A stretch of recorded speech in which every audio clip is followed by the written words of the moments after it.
Hi there, Carrie Mitchell here with Healing Invisible Illness. And if you are sick of dealing with chronic conditions that never go away, no matter what you seem to do, let's talk.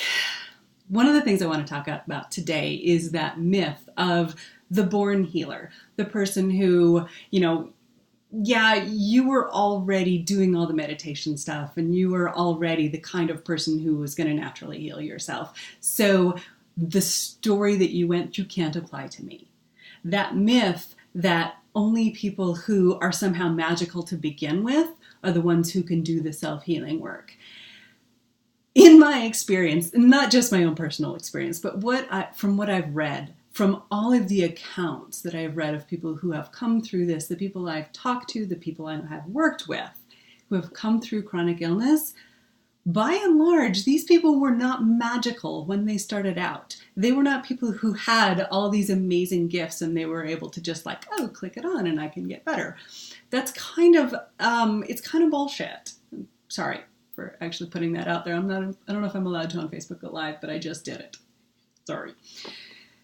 There is this myth that, and it's a thing that I see in people's eyes when I talk to them about how I got better.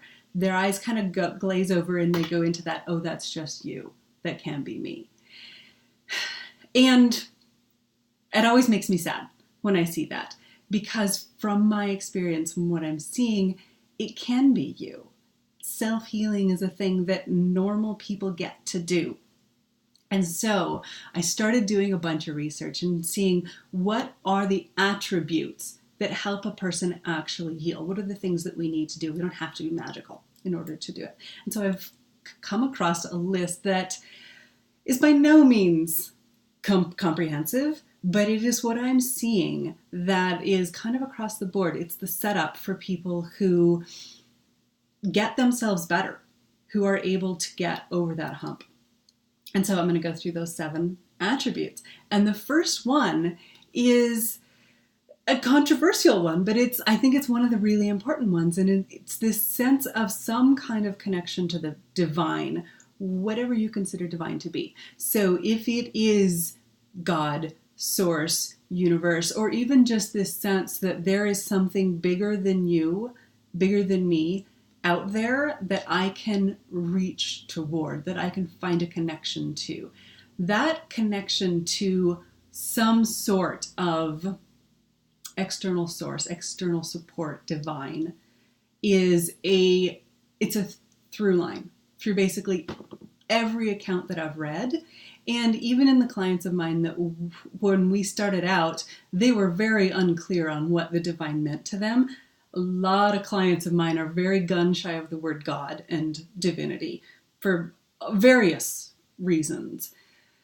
But by the time we get to where they're actually changing their lives and they're feeling better, they have a very clear sense that there is something beyond them that is supporting and helping them. And a lot of my clients have developed that through the course of our work together. So it wasn't necessarily something they started out with, but it was an attribute, a sensation, a belief, a certainty that they developed through the time that we worked together. So that I see as a big one. The second really big one, and maybe I see this because this is such a core piece of my own work that I do, is a real strong sense of getting support from parents, from both of our parents. The inherited family trauma work, the family constellation work that is a core of the work that I do with people, is helping them get a clear, embodied sense of strength coming from their ancestral line. And again, this is not something that my clients come to me with strength in. Usually there is a severe break between themselves and one or both of their parents. There's a lot of research showing that when there is a significant break between me and one or the other of my parents or both, that contributes to chronic illness in a really significant way.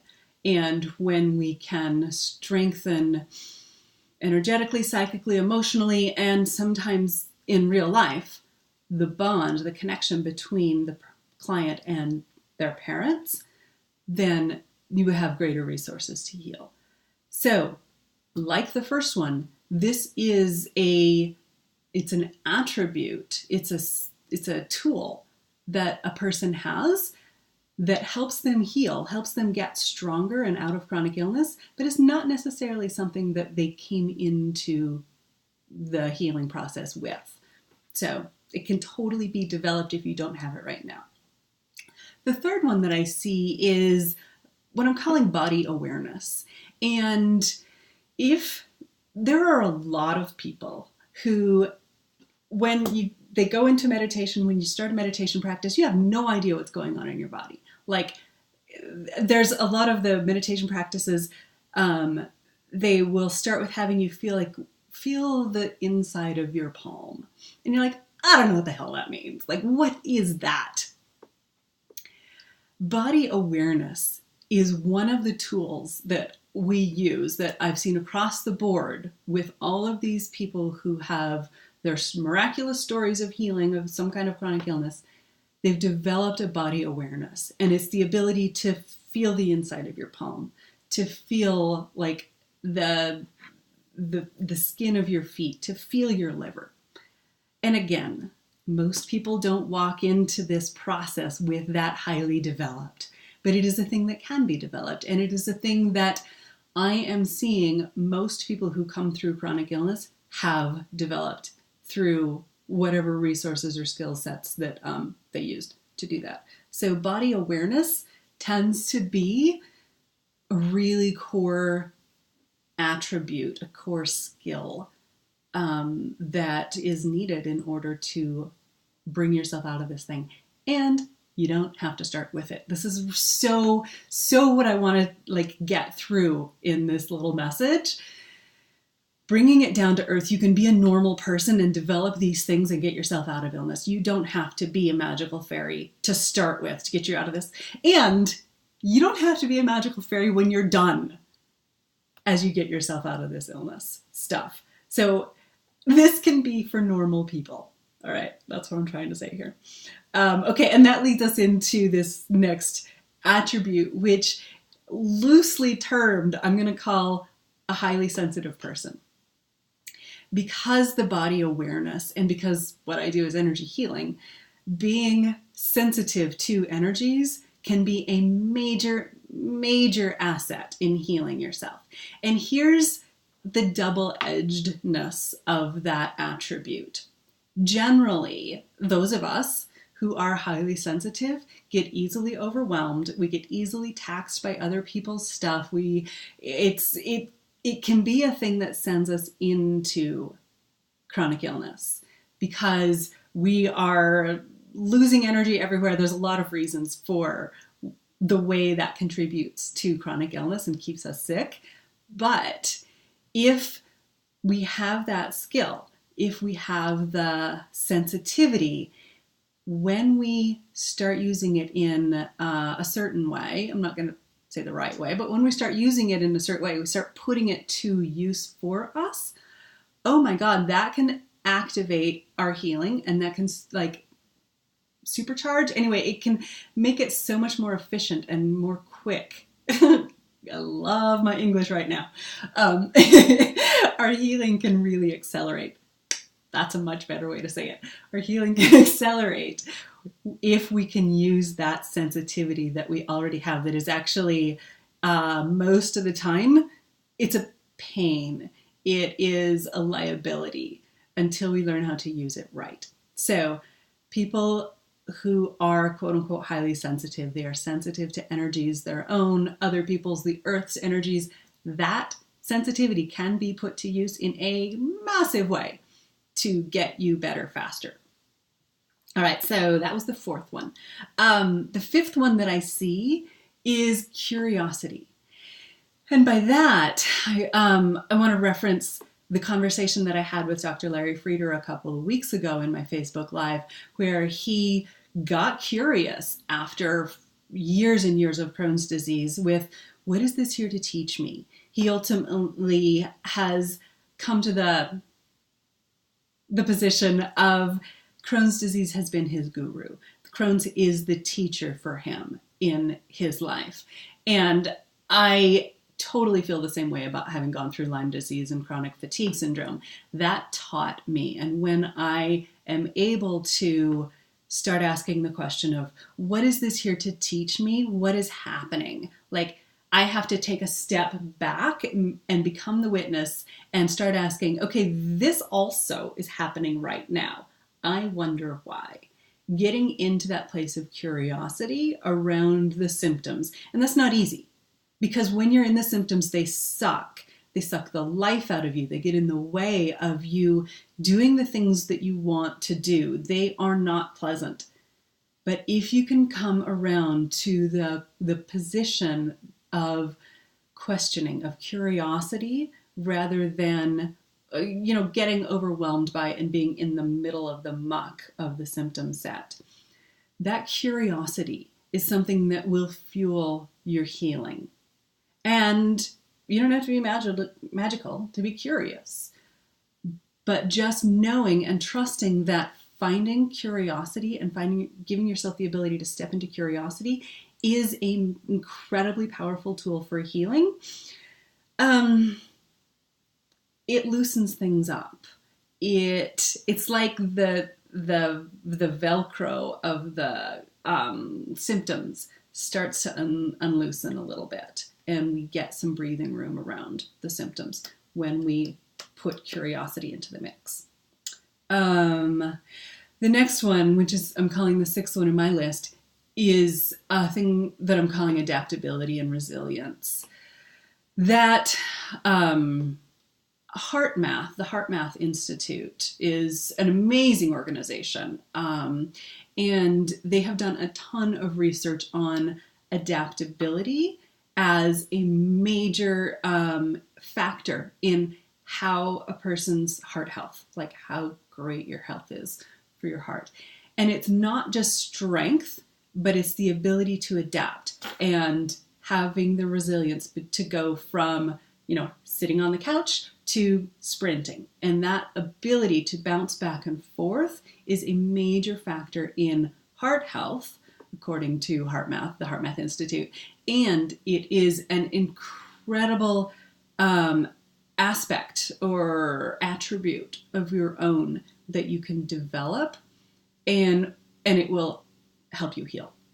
So if you can build your own adaptability, build your own resilience, and the way to do that is to step out of whatever you're in. So you're feeling really shitty because you've got brain fog or the fatigue or the food intolerances or all this stuff is going on with the chronic illness.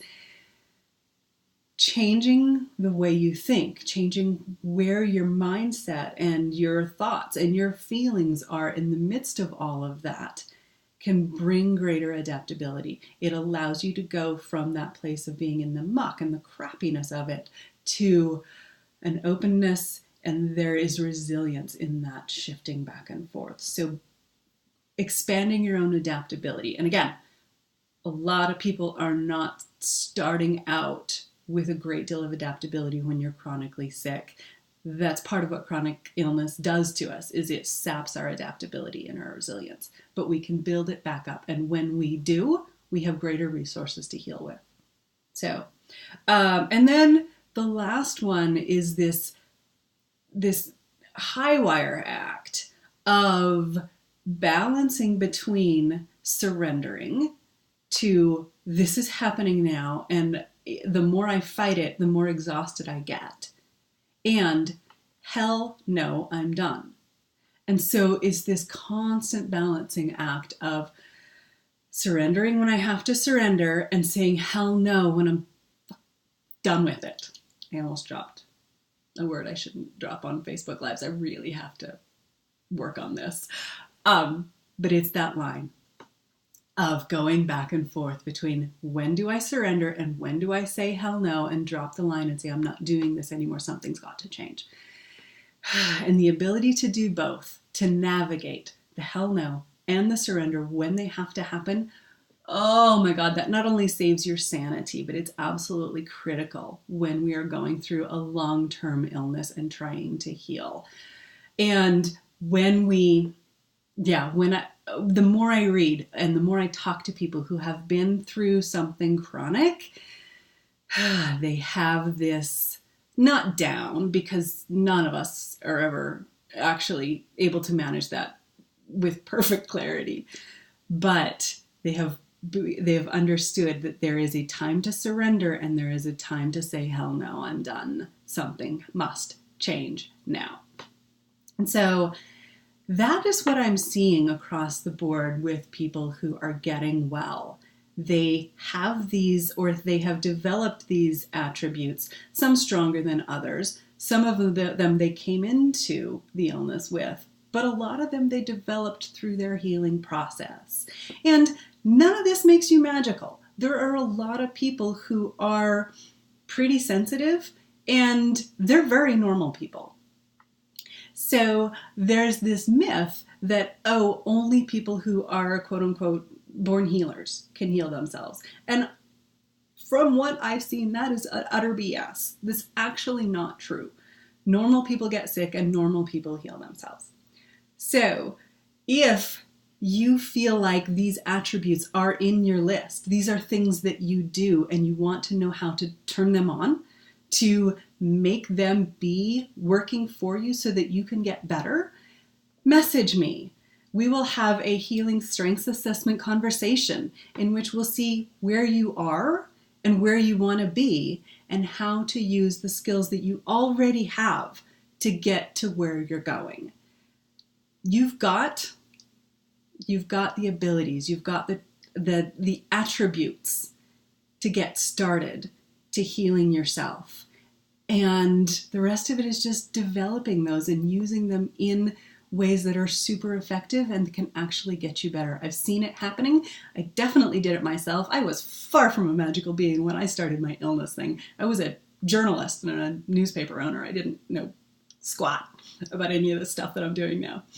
It can be learned. It can be learned by normal people. You can get yourself better. So message me if it feels like you've got these things and you want to make them work for you. And again, I'll just go through the list. This is what I am seeing among people who are healing themselves. There's some kind of connection to the divine. They're getting strength from their parents. And again, that is one that they do not start with, but we learn to get it. They have a body awareness, and they develop the ability to sense what's happening inside their own bodies. They're often highly sensitive, energetically sensitive. They can feel and are impacted by what's going on around them with other people in the earth. Yeah, any level of that. They're able to get curious about what is happening here rather than staying in the muck of it. They are able to turn on that witness that we use in all of our meditation practices. There's an adaptability, the ability to jump from couch potato to sprinting. And obviously when you're chronically sick, it's more like sitting on the couch in a cold sweat and panicking to walking across the floor. Like when you're sick, the adaptability is a shorter range of stuff, but developing that adaptability and that resilience is the thing that actually makes us healthier. And then they're able to walk that high wire act of when do I surrender and when do I say hell no? It's back and forth. It's a constant negotiation. We surrender as long as we can, and then we say hell no as long as we can. Back and forth. And you can have support in doing this. You don't have to do all of it yourself. So if you want to know how to do this, private message me, and we will have a conversation about where you are and what you've got going for you already. Okay. All right. Thank you.